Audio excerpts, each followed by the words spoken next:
വെറും 100 രൂപയ്ക്ക് ടിക്കറ്റ് എടുത്തിട്ടുണ്ടെങ്കിൽ കൈ നിറയെ ബ്ലാക്ക്ബെറിയും സ്ട്രോബെറിയും കൂടാണ്ട് ഒരുപാട് ഫ്രൂട്ട്സ് ഒക്കെ കഴിക്കാൻ പറ്റുന്ന ഒരു സ്ഥലം നമ്മുടെ കേരളത്തിലുണ്ട്.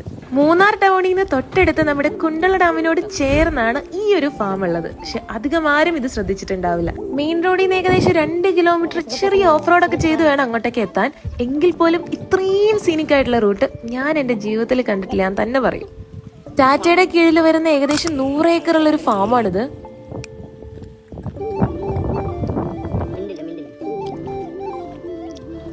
ടിക്കറ്റ് എടുത്ത് വന്നാൽ ലാഭമാട്ടോ. ഒരു ലോഡ് സാധനങ്ങൾ നമുക്ക് ഇവിടെ നിന്ന് കൊണ്ടുപോകാനായിട്ട് വേണ്ടി ചേട്ടൻ എല്ലാം നമുക്ക് പറിച്ചു തന്നോണ്ടിരിക്കട്ടോ.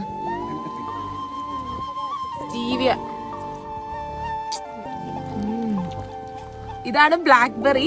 ഒന്നല്ല, ഒരുപാടുണ്ട് ഈ ഫാമില്. ഏതായാലും ഡിസംബർ ആയതുകൊണ്ട് നമ്മളിൽ ഭൂരിഭാഗം പേര് മൂന്നാറിന് ട്രിപ്പ് പ്ലാൻ ചെയ്യുന്ന എനിക്കറിയാം. അതുകൊണ്ട് തന്നെയാണ് എല്ലാവർക്കും ഇതൊന്ന് പറഞ്ഞു തരാന്ന് വെച്ചത്. തീർച്ചയായിട്ടും നിങ്ങൾ മൂന്നാർ പോകുന്നുണ്ടെങ്കിൽ മിസ് ചെയ്യരുത്. വിദേശ രാജ്യങ്ങളൊക്കെ കണ്ടുവരുന്ന ഫ്രൂട്ട്സും വെജിറ്റബിൾസും ഒക്കെ നമ്മുടെ നാട്ടിൽ ഇങ്ങനെ ഏക്കർ കണക്കിന് സ്ഥലത്ത് ഉണ്ടായി നിൽക്കുന്നതും കാണാനും ടേസ്റ്റ് ചെയ്യാനും ഒക്കെ നമുക്ക് സാധിക്കും. അപ്പൊ പേജ് ഫോളോ ചെയ്യാൻ മറക്കല്ലേ.